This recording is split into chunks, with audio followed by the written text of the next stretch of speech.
이재명 경기도지사 정확히 지금부터 한 달 뒤 다음 달 5일이면 당선 무효형에 대한 대법원의 최후 심판을 받게 됩니다. 그런데 이를 앞두고 이 지사가 대법원에 우연 법률 심판 제청 신청을 했습니다. 공직선거법 위반 혐의로 항소심에서 당선 무효에 해당되는 벌금 300만 원을 선고받았는데 이 판결에 근거가 된 선거법 조항에 우연적인 요소가 있다는 거죠. 네. 이 지사의 정책 운명을 가르게 될 대법원의 판결, 우연 신청을 과연 받아들여 줄지 관심이 모아지고 있는데요. 최영일 시사평론가를 연결해서 이야기 나눠보겠습니다. 평론가님 안녕하십니까? 네, 안녕하세요. 네. 자, 지난 9월이죠. 이재명 경기도지사에 대한 항소심에서 이 지사가 당선 무효형을 선고받았는데 1심에서는 네 가지 혐의 모두가 무죄였는데 이 원심을 맞습니다. 깨고 벌금 300만 원 선고. 그래서 당선 무효형. 자, 이렇게 항소심이 판단한 이유가 뭐였습니까? 그러니까 이게 1심과 2심이 크게 갈렸습니다. 네. 1심에서 이제 결국 혐의는 네 가지거든요. 하나는 친형의 강제 입원을 시도한 것이 직권남용이다라는 혐의였고요. 네. 나머지 세 가지는 다 이 공직선거법상의 허위사실 공표인데요. 네. 이것이 이제 세 가지 중에 하나는 대장동 개발 관련해서 네. 선거 공보물에 허위사실을 적시했다. 또 하나는 이제 TV 방송 토론회에서 상대 후보의 질문에 대해서 네. 친형 강제 입원 관련 문제를 적극적으로 허위 사실을 발언했다. 이제 이런 내용이에요. 네. 그런데 이제 여기 관련해서 사실 1심은 네 가지 다 무죄로 봤습니다. 그렇죠. 2심에서는 딱 한 가지. TV 토론에서 이제 이 당시 김영환 후보의 질문에 친형에 대해서 내가 강제 입원을 시도한 사실이 없다라고 말한 것이 네. 소극적인 부인이 아니라 매우 적극적으로 허위 사실을 공표했다라는 이유로 이게 공직선거법상의 유죄가 된 거예요. 네. 그래서 말씀하신 대로 이제 300만 원 벌금이 나왔는데 이게 사실은 이 선거 당선을 무효화하는 정도의 굉장히 무시무시한 이제 형량이었던 겁니다. 네. 사실 공직선거법은 100만 원 이상의 벌금이면은 이제 이 당선이 무효되는 상황이죠. 네. 최근에 의원직 상실형도 많이 나온 걸 우리가 보고 있고요. 네. 그리고 이제 한 가지는 뭐 검사 사칭에 대한 이야기가 있는데 네. 그거는 좀 미미한 혐의로 알겠습니다. 다 정리가 됐었습니다. 네네. 네.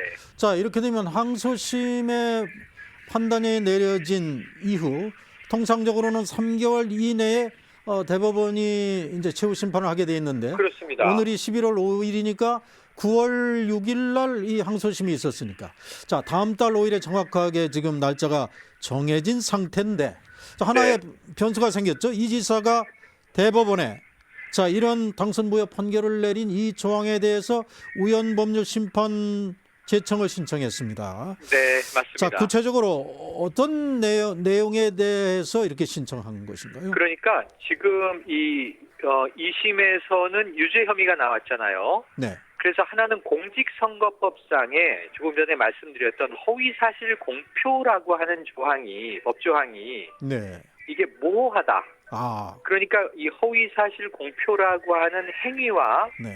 그 공표 사실이라고 하는 것이 규정이 돼 있지가 않다 보니까 아, 이거는 재판부마다 해석이 다 달라질 수 있는데 네. 이번에 이제 이재명 지사의 경우에도 상당히 좀 과도하게 해석이 됐다. 아, 아까 제가 이 뭐 소극적인 부인을 넘어서서 적극적인 허위사실 공표했다고 하는데 사실 그 내용은 이 친형에 대한 강제 입원을 성남시장으로서 네. 직권을 남용해서 시도한 사실이 있습니까? 라는 질문에 그런 시도를 하지 않았다라고 이제 부인을 한 반박인데 네. 그것을 적극적 소극적으로 해석하는 것은 완전히 주관적일 수 있는 영역이거든요. 네.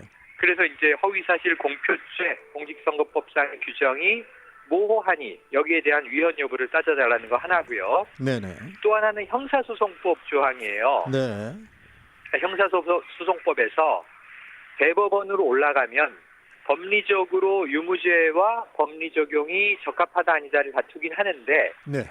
양형을 다투진 않아요. 아, 이게 문제예요. 왜냐하면 100만 원 이상이면은 이게 굉장히 중차대한 상황을 야기할 수 있는 네. 형벌임에도 불구하고 대법원에서는 왜 양형은 다툴 수가 없느냐. 양형을 근데 다뤄달라 그런 요구네요. 다뤄달라는 건데 대법원도 예외적으로 양형을 다루는 조항은 있어요. 네. 그러니까 징역 10년 이상의 중범죄인 경우에는 양형을 다툴 수가 있는데 이 장기 복역을 하게 되는 이제 중범죄 징역형 외에는 그 10년 미만은 양형을 대법원에서는 다루지 않는다는 의미가 되거든요. 네. 예외는 파기환송을 하게 되는 경우는 다시 다루게 됩니다. 네. 자, 하지만 어쨌든 이 부분에 있어서는 대법원에서는 이렇게 중요한 판결인 경우에는 양형도 다툴 수 있게 해달라라는 취지로 볼 수 있어요. 그렇군요. 네. 근데 이 두 가지는 합리적인 법적 이 위헌 신청으로 보이는데 문제는 이걸 대법원에다가 이제 신청했다는 겁니다. 네. 그러니까 사실 대법원에서 결정을 해야 되는 선고가 걸려 있기 때문에 대법원에 이것을 신청하는 건 맞지만 또 다른 방식으로 이것이 위헌임을 입증하고자 한다면은 이 아예 헌법 소원을 낼 수가 있어요. 네네. 이건 헌재에다가 직접 내는 거예요. 그러니까 헌재에 직접 헌법 소원을 내면 대법원 판결, 대법원 심리에는 영향을 주지 못합니다. 그렇군요.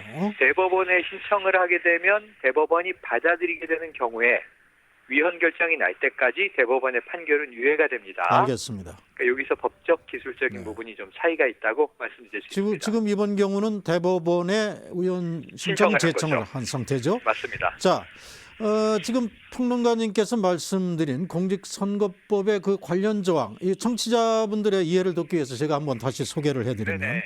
공직선거법 250조 1항을 보면 당선되거나 되게 할 목적으로 직계 존비속이나 형제 자매의 경력 재산 행위 등에 대해서 허위 사실을 공표할 경우에 3천만 원 이하의 벌금이나 5년 이하 징역에 처한다. 바로 이 부분이죠. 네, 맞습니다.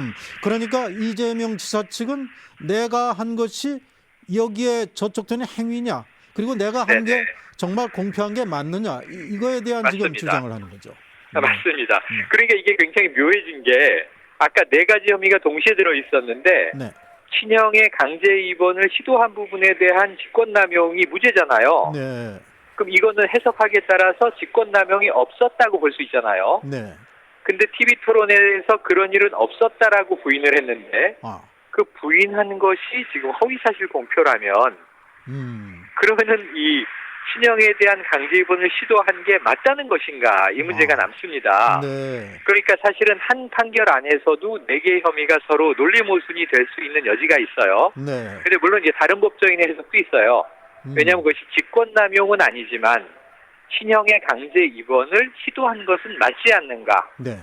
근데 이제 그것은 이제 이재명 당시 성남시장 입장에서는 실제로 그러한 상황이 필요했기 때문에 한 것이지. 네. 이건 어떤 이 직계 가족으로서 동생으로서의 시장의 권한을 남용한 것이 아니다라는 또 주장이거든요. 그렇군요. 그러니까 네. 해석에 따라서 참 이게 묘하게 볼 수 있는 약간 복잡하게 꼬인 상황이 되어 있다라고 말씀드릴 수 있겠습니다. 그러네요. 그 직권남용이 아니라는 법적 판단이 내렸음에도 불구하고 이걸 맞습니다. TV 토론동에서 공표를 해버렸기 때문에 맞습니다. 이게 유죄가 된 거다, 이런 판단인데. 자, 네. 자, 이런 법적인 판단을 지금 받아보려는 것과 함께 이렇게 대법원에 우연법률 심판 제청을 신청한 것 자체가 이 판결을 미루기 위한 것이 아닌가. 지금 평론가께서는 대법원에서 이 신청을 받아서 헌재로 이양을 한다면 그게 한 2년 3년 걸린다는데. 네, 한 1, 2년은 통상 걸리죠. 그러면 경기도 지사직 완전히 끝날 때까지 할 수 있지 않느냐, 이런 또 지적이 나오거든요. 그런데 한번 이걸 생각을 해보세요. 제가 보기에는 네. 그것이 이제 꼼수 아니냐, 시간 미루기 전략 아니냐, 시간 끌기다, 이런 비판들이 있는데, 네. 그런 비판을 역해석을 해보면, 저는 이재명 경기도지사 입장에서는 다른 방법이 없다. 도정을 수행하기 위해서는 당연히 해야 하는 조치다. 네. 변호사 출신이지 않습니까? 네. 그런데 지금 도정은 지난해 지방선거를 6월에 했고, 이제 1년여가 되고 있잖아요. 네. 그런데 이제 정책이라고 하는 것이 사실 도지사 4년도 다 짧다고들 합니다. 그런데 1년 내지 2년이 미뤄진다 하더라도, 그럼 도지사직을 이제 그 기간만큼 더 수행한다 하더라도 대부분의 정치인이나 행정가라면 도지사의 경우에는 재선도 노려볼 만하고요. 네. 또 이재명 지사는 이 민주당의 대권 주자 중 한 명 아니겠습니까? 네. 그러면 1, 2년 후면은 이제 사실 내년 총선을 지나서 이제 대권 시즌이 돌아옵니다. 네.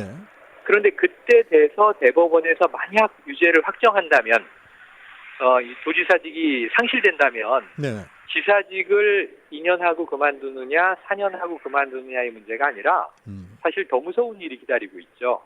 피선거권이 5년간 제한이 됩니다. 네네. 그러면은 도지사 재선에도 못 나오고 대선에도 못 나오고 5년 동안은 아무런 정치인으로서의 활동을 할 수 없게 묶여버리는 겁니다. 네.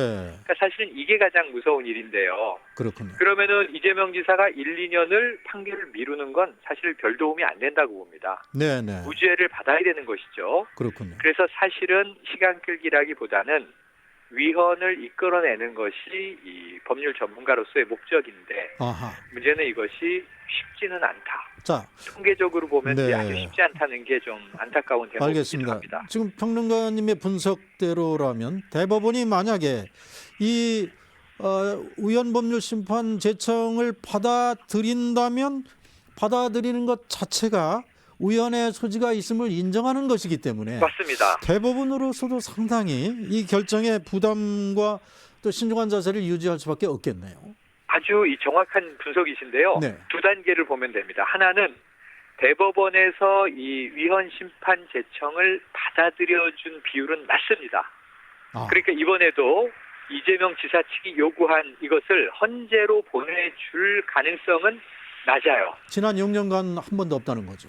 맞습니다. 네네. 이게 거의 사례가 희박합니다. 솔직히 예. 말씀드리면. 예. 그래서 이제 이 쉽지 않은 도전인데 문제는 대법원이 이거를 헌재로 넘겨주는 것에 동의를 하면 그때는 인용률이 아주 높다는 거예요. 네네네. 그러니까 지금 첫 번째로 대법원이 사실 이것을 각하해버릴 가능성이 높은데 네. 그럼에도 불구하고 한번 이걸 도전해보지 않을 수 없는 절차였던 것이고 그래도 만에 하나 이것을 대법원이 일리가 있는 신청이다. 그럼 한번 헌재에서 다퉈보도록 하자라고 승인을 하면 이 경우는 헌재에서 위헌으로 판결나는 비율이 거의 한 4분의 3쯤으로 높아집니다. 그렇군요. 그러니까 1단계를 통과하긴 어려우나 그 단계를 넘었으면 위헌 가능성이 돼서 이 지사가 유리해질 가능성이 있다. 그래서 이번에 대법원이 이번에 위헌 심판 청구를 네. 받아들일지 말지에 네. 거의 이 지사의 운명이 달려있다고도 그렇군요. 보여지는 대목입니다. 자, 이 지사에 대한 대법원 판결에 영향을 줄 수도 있는 또 하나의 변수가 있다면 바로 이 탄원 움직임인데 네네. 지금 시민단체, 경기도 의회 또 이국종 아주대 교수 또는 네. 박지원 대한신당 의원까지 거의 네. 10만 명이 또 해외에서까지 또 네. 범국민 대책위원회를 만들면서까지 자 이런 네네. 탄원 사례가 거의 없었던 걸로 보이는데 맞습니다. 이것이 이 항소심 심판에 대한 비판적인 국민 정서를 반영하는 것인지 이것이 대법원 판결에 어떤 영향을 줄지도 상당히 주목되네요. 어떻게 보십니까? 만약에 이 대법원이 아까 말씀드린 대로 가능성은 낮지만 헌재로 이 사안을 넘기게 되면 헌법재판소의 판단은 국민 여론까지를 수렴하는 것이 정상입니다. 그동안 그런 그래서, 경향이 있었죠. 그래서 탄핵 과정이라든가 네. 또는 이제 간통죄 폐지라든가 최근에 낙태죄의 헌법 불합치 판결이라든가 시대적 흐름과 민심을 많이 읽어왔어요. 네. 그래서 헌재에서는 이 탄원이 상당히 영향을 발휘할 가능성이 있는데 문제는 대법원은요 법리 심사예요. 네. 그러니까 항소심까지 다퉜던 내용의 법조문과 진술 조소 등 모든 서류를 검토하여 법리적인 판결을 내리게 됩니다. 네. 가장 이제 한 번 더 다퉈볼 만하다라고 하면 이제 파기환송이 될 가능성이 있지만 우리가 요즘에 이제 박근혜 전 대통령, 최순실 그리고 이제 이재용 삼성 부회장 경우에 파기환송을 보고 있지 않습니까? 네. 하지만 그렇지 않은 경우 대법원은 탄원서를 크게 부각해서 반영할 가능성은 높지 않습니다. 그렇군요. 그래서 탄원서가 효과를 보기 위해서는 네. 헌재로 넘어가는 것이 이재명 지사 측에는 유리하다 이렇게 말씀드릴 수가 있겠네요. 그래서 탄원서를 제시하는 측에서는 이제 대법원 판결도 지금 평론가께서 말씀하신 대로 어떤 그런 법률적 해석, 기계적 해석에만 머물지 말고 맞습니다. 국민 정서를 반영한 정무적 판결을 맞습니다. 요구하는 것 같습니다. 자, 그런데 지금 이런 정치적 운명의 기로에 서 있는 이재명 지사와 관련해서 상당히 관심을 끄는 이런 행보가 있었는데 네. 최근에 김경수 경남도지사, 양정철 민주연구원장을 함께 맞습니다. 만났습니다. 지금 김경수 지사나 양정철 원장이라 하면 뭐 문재인 대통령의 뭐 복심? 왼쪽 네, 오른쪽 맞습니다. 정도 할 만한 이런 관계인데, 자, 이재명 지사를 응원하는 이 모임입니까? 어떻게 봐야 됩니까, 이 성격을? 그러니까 뭐 사실은 다 동병상련의 의기투합이죠. 사실은 네. 뭐 친문 핵심이라고 이야기하는 양정철 민주연구원장과 김경수 경남도지사도 이미 지금 이제 재판을 받고 있죠. 드루킹 네. 재판이죠. 상당히 1심, 2심에서 위기를 오가기도 했습니다. 지금 보석 상태에서 이제 재판이 진행 중이고, 그리고 지금 이재명 지사는 2심에서는 유죄 번복이 되면서 상당한 위기에 처한 게 사실이고, 네. 이런 동병상련이 있고요. 여당의 대권 주자들이면서도 이런 이제 법적인 지금 칼날 앞에 서 있는 대목, 이건 뭐 한번 뭉쳐서 서로 위로할 만도 하고 네. 의견 나눌 만도 한데, 그래서 말씀하신 대로 친문 핵심 두 사람, 그리고 비문의 대표주자 이재명 지사, 네. 이것은 이제 내년 총선에서 아, 원팀을 강조하기 위한 정치적 정무적 행보이다라는 해석이 일반적이어서 저도 여기에 동의를 하는데, 그럼에도 불구하고 이런 흐름들 덕분에 저는 최근에 박지원 이제 무소속 의원이 네. 사실은 대한신당 의원이죠. 네. 지금 이재명 지사가 도지사직을 상실하게 된다면 네. 이건 대한민국 정치사의 비극이다라는 아주 이제 강한 표현까지 썼어요. 네. 이런 정치권의 움직임을 만들어내는 효과가 있었다라고 봅니다. 그래서 사실 내년 총선에서 민주당의 원팀을 강조하는 회합 자리였지만 이게 또 수원에서 저녁 시간에 식당 모임으로 이루어졌어요. 네. 경남도지사와 민주연구원장이 이제 또 경기도까지 찾아온 모습이었죠. 네. 그런 의미에선 이재명 지사의 정치적 위기에 대한 이 법률적 심판대 앞에서의 민주당의 어떤 좀 응원과 지지를 함께 표명한 것으로 상당히 좀 긍정적인 장면이다, 이렇게 평가를 해봅니다. 자, 이재명 지사는 말씀하신 대로 정말 이 여권 진영의 아웃사이더 정치인을 상징하는 사람, 그리고 네. 그동안 그 대선 경선 과정에서 문재인 후보에 대해서 혹독한 비판을 또 가했던 그랬죠. 상대. 네.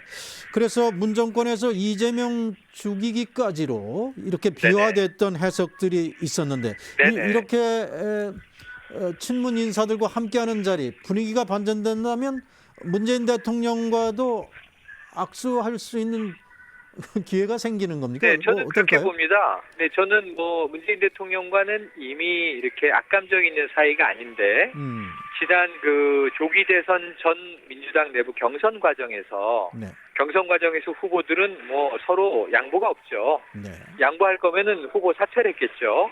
그러니까 경선을 끝까지 치르는 과정에서 치열했는데, 사실은 이제 이재명 당시 후보가 문 후보에게 혹독한 이제 이야기를 쏟아냈고 섭섭한 감정을 토로한 것도 사실이지만, 네. 그것은 이미 지나간 일인데 정치적으로는 이거는 뭐 그냥 게임과 같은 겁니다. 네. 다만 지지자들의 감정은 오래가고 있어요. 네.